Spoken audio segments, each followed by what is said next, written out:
It's Kiaguyjoe here, and today I'm back with another video. Today I have yet another Mitsubishi product here. This is the 2022 Mitsubishi Eclipse Cross.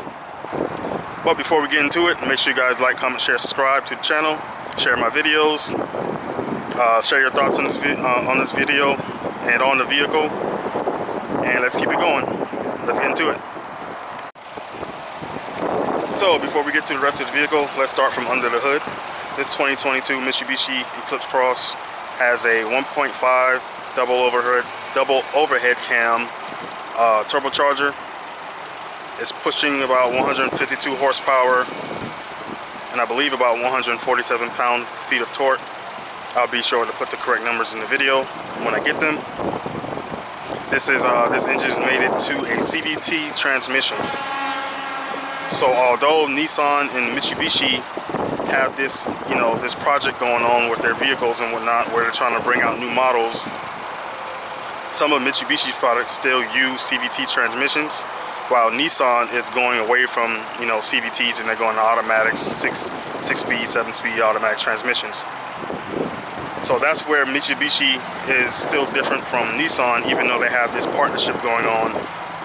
They're still wanting to use, I guess, their own in-house built transmission. You can get 28 miles per gallon on the highway, 25 on the city. Let's talk about the front styling of the vehicle. I'm not sure what Mitsubishi called the front styling of their vehicles now. They all have this wide triangular sort of face and whatnot, similar to Lexus, but a little bit more toned down. As you can see the Mitsubishi badging right there. And below that you have a forward-facing camera, likely for your forward collision warning, automatic brake assist, and all the safety features that you would expect in vehicles. The grille this portion of the grille is sort of closed off. It does have some openings in the middle, but on the lower portion down here, it is open. And they also have some openings down here. As you guys can see, they have this silver painted portion right here, kind of like a front diffuser almost. Mitsubishi has this chrome strip styling that surrounds their headlight module and undercuts the daytime running light, which is right here. LED turn signals. It's full LED system for the front, high and low beams. Pretty nice. Didn't expect that in this vehicle for this price class, or for this price. But I'm just not too fond on Mitsubishi styling. I think they can work on it a little more. I'm not sure how well this is going to age. They already kind of redesigned it or refreshed it from last year's model or previous models. So I'm not sure how well this is going to continue to age. Hopefully they'll keep working on it.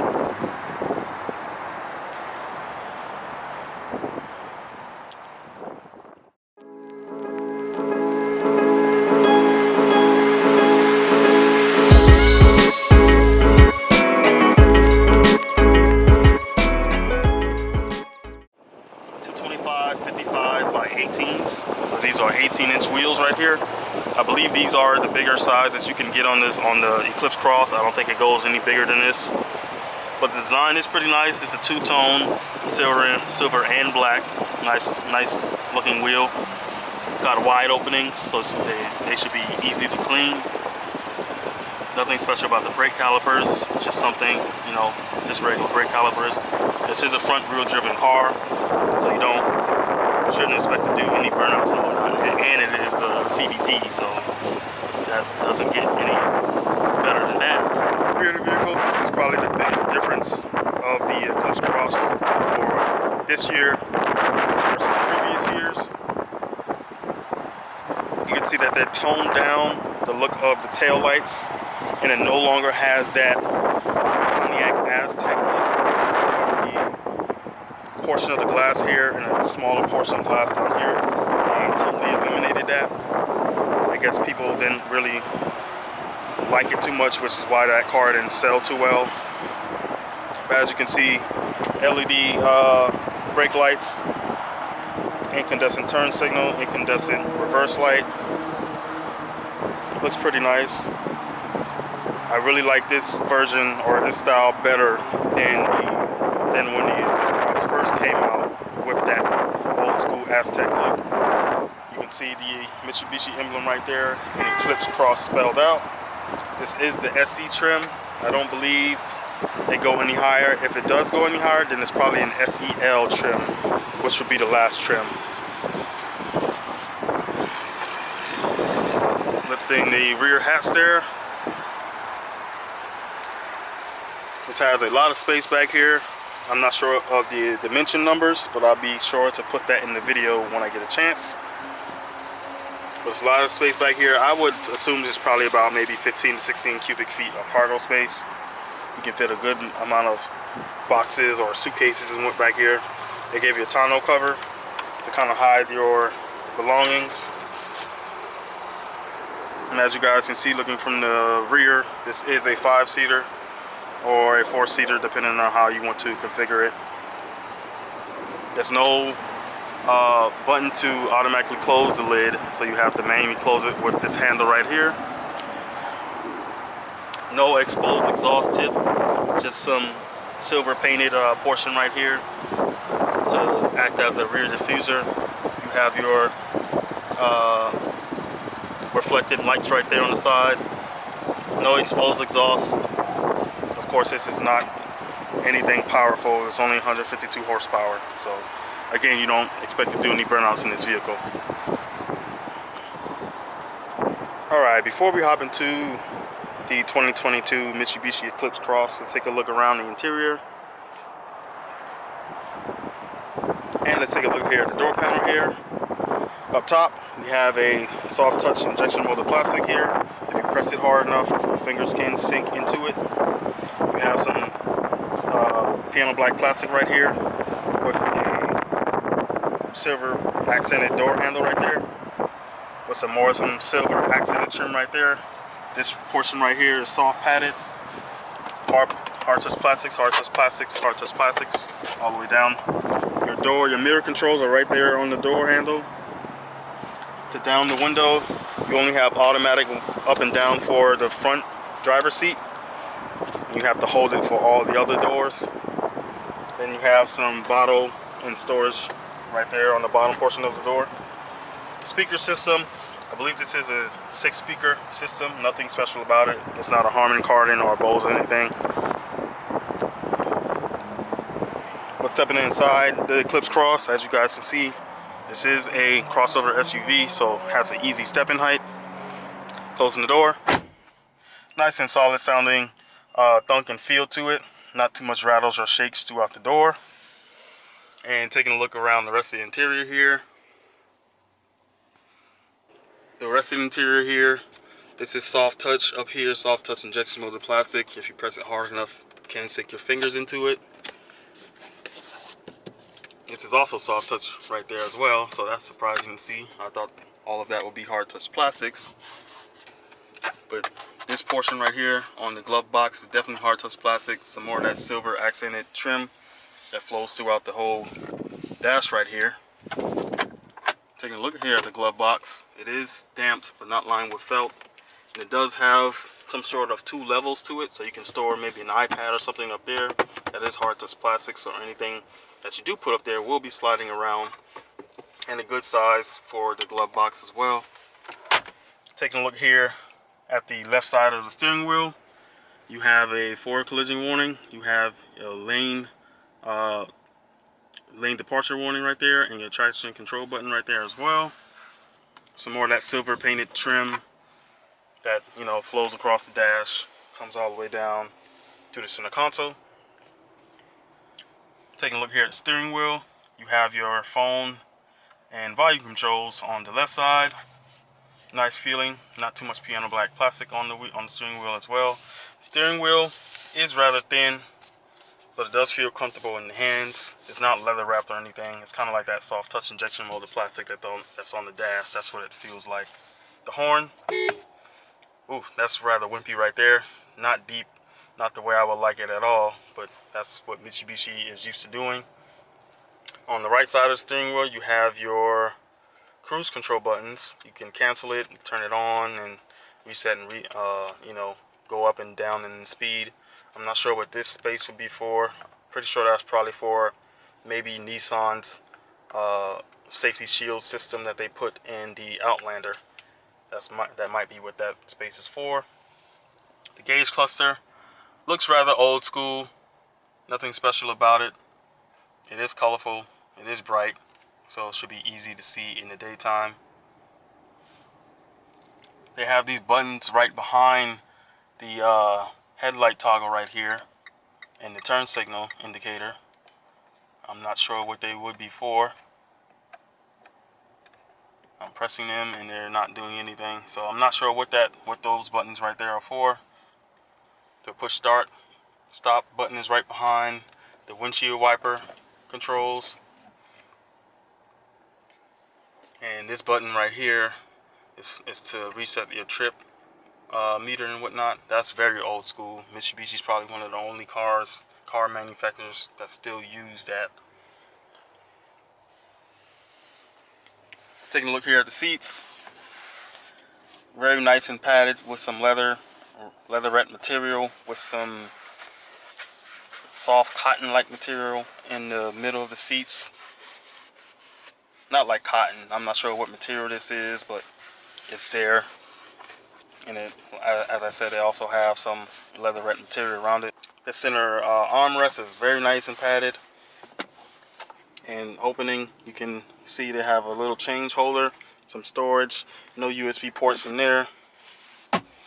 Coming down to the two cup holders right here, you guys can see you have two cup holders. A lot of piano black plastic right here in this area. I'm not too fond of that because this will collect a lot of dust. I'm not a big fan of piano black plastic at all.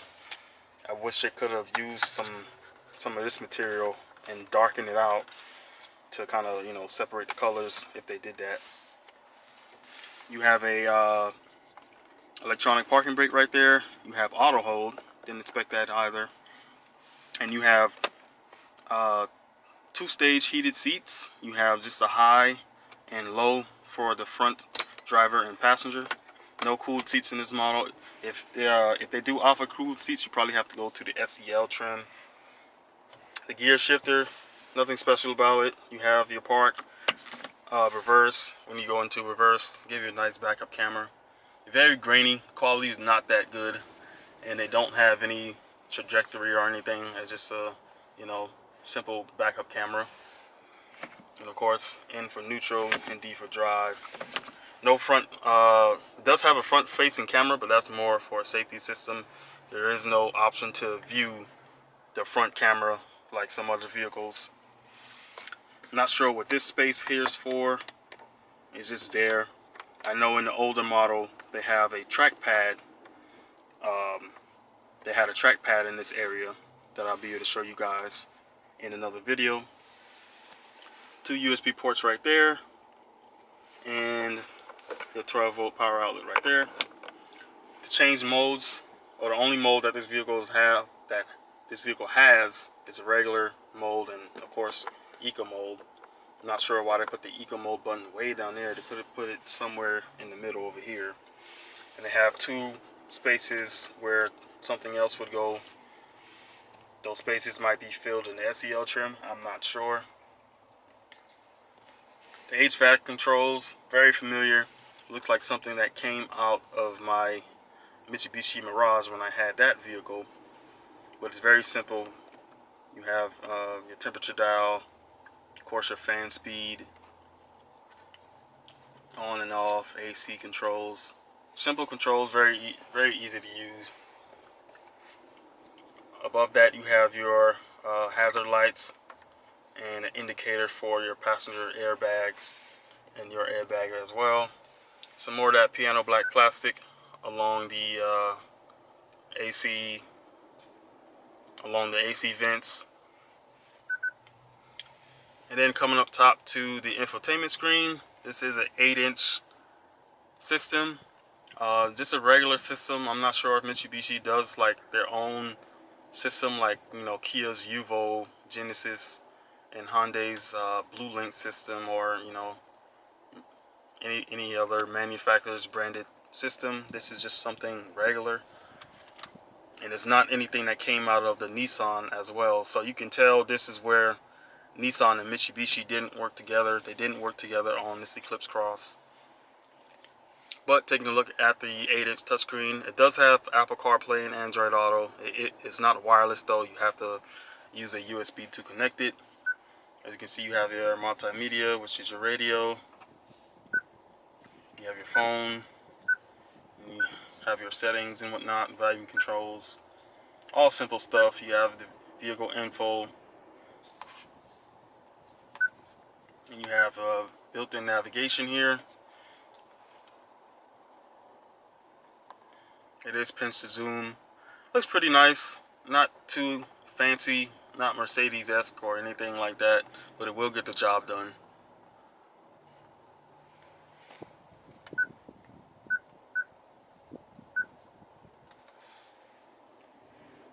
And the rest of the interior, you have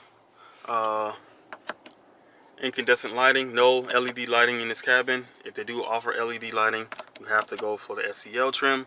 No sunroof in this vehicle. Mitsubishi, I believe, does not offer a sunroof on the Eclipse Cross. If they do, then again, you have to go for the SEL trim. You have an SOS panic button up there, and a button to open the rear hatch as well. Your sun visors right there. You have a little card holder and whatnot to store some info. Of course, your mirror. Let's see if these extend. These do extend in the Eclipse Cross, but for some reason they did not extend in the Outlander, which was awkward, but that's what they did. So that's gonna do it for the front seat of the 2022 Eclipse Cross. Very plain Jane, nothing too fancy, nothing too expensive, nothing that will wow you, but something that will definitely get you from point A to point B. Now let's hop into the back seat to see how well we fit back there. Alright, before we hop into the second row of the Mitsubishi Eclipse Cross, let's take a look here at the door panel. Same deal of materials on the door. Soft touch injection molded plastic here. Some piano black plastic with a silver painted door trim right there, or door handle rather. This portion right here is soft padded. This portion right here is hard touch plastic, which is different from what the front door is. The front door on the drivers and passenger this portion is soft and padded like this material right here, but this portion is hard touch plastic, or rubberized sort of plastic almost. This portion right here is definitely hard plastic. You have a portion to grab and store some change or whatnot, and a bottle holder down there. And again, because this is a CUV, easy step in height, closing the door there, very nice and solid sounding thunk. No rattles or shakes throughout the door there. But the rest of the interior of the rear of the vehicle is pretty plain Jane, nothing too special and fancy about it. You have one map pocket on the back of the passenger seat. The seats are still the same deal of material. As I said, incandescent lighting for the cabin. Although I believe they should have put this further back instead of right there in the middle. But that's what they did. Of course, you have grab handles and a coat hanger and whatnot. No HVAC vents back here, but it do gave you a 12-volt power outlet right there. Low floor, as this is a CVT transmission, so the transmission doesn't have to be that big. But that's pretty much it for the rear seat. There's no manual sunshades, no automatic sunshades. These seats do not recline as well, but it is at a good seating position. My knees are not perked up like it was in the Outlander. I do have a good amount of space. I am 5'10". My knees kind of touch the seat, but it's not to the point where I'm smashed up back here. So this back seat is spacious, but for, of course, taller people, maybe about 6 foot, 6'1" and above, you won't be comfortable back here. Alright guys, I want to thank you guys for watching this video. This has been Kiaguyjoe with the 2022 Mitsubishi Eclipse Cross 1.5 SE Turbo. Nice vehicle. As I said, this is a good vehicle that can get you from point A to point B. Nothing too fancy, not too expensive. This vehicle only starts at about 24 and some change. So it's affordable, good on gas, and it should help anybody who needs to get in the vehicle. Like the styling more than the previous year versions, especially when it comes from that rear view. But if you guys like this video, please like, comment, share, subscribe to the channel. This is Kiaguyjoe, and I'll catch you in the next one. Peace.